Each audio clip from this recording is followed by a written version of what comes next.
Hey everyone, and welcome. We have all been there, right? That feeling of being, well, just plain stuck. But what if you could actually see that feeling? What if you could map it out? Today, we're diving into a fascinating new idea that maps your life onto a really specific and honestly pretty surprising geometric shape. You know exactly what I'm talking about. It's that feeling where every day kind of blends into the next, your brain is just zeroed in on one single problem, and you just can't seem to shift gears. It's a feeling that's so easy to recognize in ourselves, but man, is it hard to describe or measure. Well, until now, maybe. So what if we could literally draw a map of our mental state? A couple of researchers have come up with a whole new framework to do exactly that, to take something invisible and make it visible.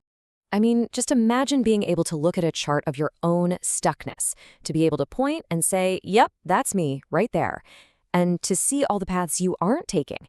That's the big idea here. But the map they're suggesting, it's not some flat grid or a boring list. Oh no. That's right, a dodecahedron. You know, that 12-sided shape you probably haven't thought about since math class. And I know, it sounds a little weird at first, but it turns out this shape is kind of perfect for modeling the beautiful mess of a human life. It's a compact, totally human-scale map for all the different parts of our lives. Okay, so how on earth does a 12-sided shape represent your life? Let's dive into this, because it's built on three really simple, kind of elegant ideas that make the whole thing click. All right, first up, the faces. The model basically says our lives mostly revolve around 12 key areas. So think of each of the dodecahedron's 12 flat sides as a bucket for one of these domains. Your job, your family, your health, your hobbies, you get the idea. Next up, the edges. See all those lines connecting the faces? The dodecahedron has 30 of them, and each one represents a natural pathway between these parts of your life. So for example, the work face would share an edge with the finances face, right? Because they're naturally linked. It's all about mapping how our attention usually shifts from one thing to another. And finally, we have movement, because you're not just planted on one spot on this map. Your position is always changing. It shows where your energy and your attention are flowing at any given moment. So one week you might be hanging out entirely on the family phase, and the next you might travel along an edge to spend some time on health.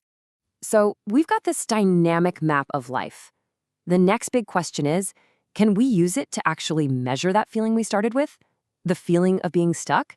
And the answer is a big yes. This is what stuck looks like in the language of the model. The technical term is localization, but all it really means is that your attention is almost completely trapped on one single face. In this case, look at that. 90% is on work, leaving just scraps for everything else. And here's the opposite, a state of flow, or what they call delocalization. See how different that looks? Your attention is spread out way more evenly across different parts of your life. There's balance. You're moving between different domains, engaging with all these different parts of who you are. Now, to make all this super simple, the researchers boiled it all down into one single metric, the Stuckness index. It's basically just a score that tells you how localized, or, stuck, you are at any given moment. And this score isn't just a random number. It's calculated using some really solid metrics. It looks at things like entropy, which is just a fancy way of saying how spread out your focus is, the Gini coefficient to see how unequal that spread is, and even how long you tend to hang out on one face before moving on. Look, a map is only useful if it helps you get somewhere new, right? So this model doesn't just tell you you're stuck, it actually suggests how you might get unstuck. And this is the real payoff. This whole framework gives us clear, actionable strategies to get out of that rut. It gives you actual levers you can pull, depending on whether you just need a little nudge or a really big shift. Here are the two main ways to do it. On the left, you've got bias the paths. This is the gentle approach. It's all about making it just a little bit easier to move from the face you're stuck on to a healthier one. On the right, you've got hit the reset button. Now this one is a much bigger deal. It's about pulling way back to see the whole map and exploring totally new faces you haven't visited in a while. Let me put it another way. Biasing a path is like deciding you're going to leave work 15 minutes early so you can actually make it to the gym. You're just paving a smoother trail from the work face to the health face. Hitting the reset button is more like taking a week-long vacation to totally unplug. You're giving your brain a chance to see all 12 faces again and decide where it wants to land next. When you really get down to it, the power of this idea isn't just about cool shapes. It's about taking an internal struggle and making it external. It takes a feeling and turns it into a system you can actually see and measure and maybe even change. And that number, 12, it's so key. It's not an infinite, overwhelming number of possibilities. It's manageable. This framework gives us a shared language and a finite map for the ridiculously complex territory of our own lives.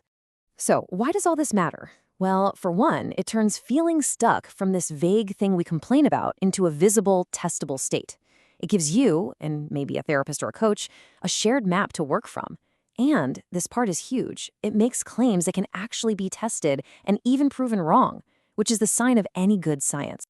And the end goal here is super practical. The authors themselves say it's about creating a reproducible UI layer for daily logging. Think about that. It's like a fitness tracker, but for your life's focus. A simple dashboard to help you see where you are and decide where you want to go. So I'll leave you with this to think about. If you had to map your own attention and energy right now onto this 12-sided shape, which face would you be on? And maybe more importantly, which edge would you like to travel next?